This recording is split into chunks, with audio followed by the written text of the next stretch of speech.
for staying with us. We're just a few days away from the real Christmas break, which means traffic is expected to pick up again on all major highways today. For more on this, I'm joined on the line by Con Roo from the N3 toll concession. Con, thank you so much for joining us. Now, as somebody who obviously keeps an eye on traffic patterns, especially around this time of year, would today or this weekend be the weekend that you always expect an uptick in traffic with just a few more days to go till Christmas Day? Absolutely, Marcel, and good morning. We saw the busiest traffic patterns that we have throughout the festive season yesterday, with protracted peak traffic right from very early yesterday morning heading out of Gauteng right through, and the traffic wave took the entire day to go through down to Durban. So very heavy traffic with around 2,000 vehicles an hour. Obviously, almost the last of the Gautengers heading down to KwaZulu-Natal. Glad to say that it was relatively incident-free throughout the day.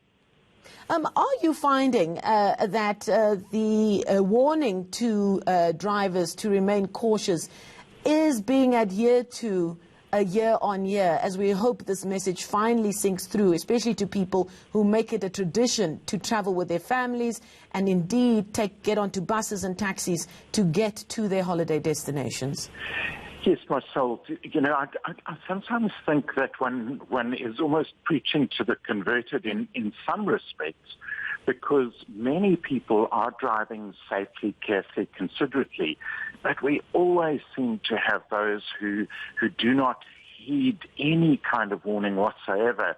And we're finding in particular at the moment that while daytime travel is relatively fine, relatively incident-free, notwithstanding heavy traffic flows, we're finding that the crashes are taking place at night. And last night, again, although it was relatively good last night, we did have one vehicle which obviously the driver lost control, left the road and overturned. And that's typical of the kind of crashes that we're seeing at the moment. And we have warned in respect of two things. One is we're saying please travel during the day rather than at night. And secondly, we're warning that over 60% of crashes throughout this year on the N3 toll route have been single vehicles leaving the road. Notwithstanding those warnings, we're finding people still becoming part of that statistic. Now, travel habits have obviously changed over the years. I remember growing up that when you traveled for various reasons, including in apartheid South Africa, there were restaurants and centers where one couldn't really stop to refresh and to stretch one's legs or get something to eat, but that has since changed, thankfully. Are we finding that more and more people are taking advantage of the places that they can stop? Do we still have those little places, those little cement tables and chairs where people can take out their putt course and have a break? And are they adhering to the warning to take more breaks so that the driver doesn't feel overstretched? Yeah, Marcel, it's sad, and thank you for that reminder. Just sad to be reminded of those days.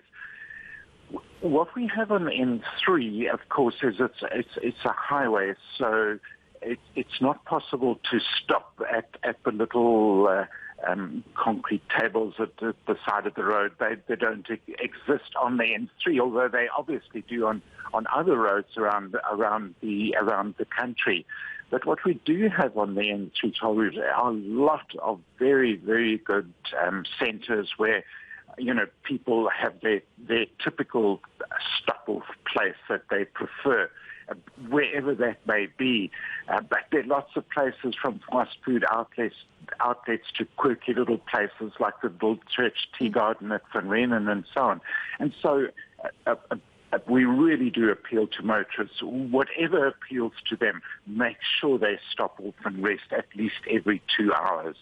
Before I let you go, Con, in terms of the information that you have, do we have an understanding of what kind of split we have in terms of the type of vehicles that are mainly on the roads at this time of year? Is it trucks? Is it buses? Is it taxis? Are they sedans? And are we sort of seeing more and more 4x4s using your road specifically? Yes, we are.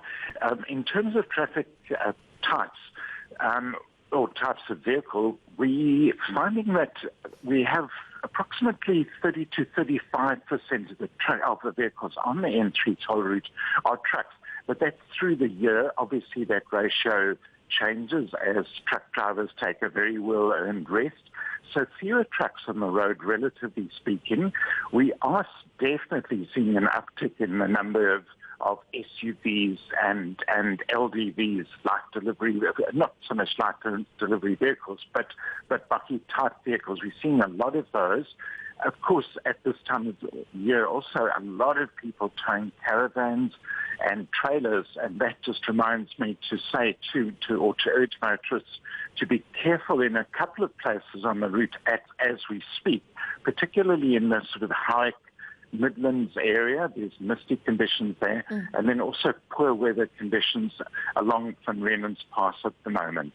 Okay, Conru, thank you so much. Some great insight there, and of course bringing us up to speed on what the roads are looking like. Conru is with the N3 toll concession. Thank you so much for his time. Con pointing out there that while there haven't been any major incidents since we last spoke to him yesterday morning, he's still appealing to people to be cautious when driving, and he does say that those incidents that have happened, the majority of them are happening at night. So if you can, really is the best way to make your way to your holiday destination is to travel during the day. It's just a little bit safer that way.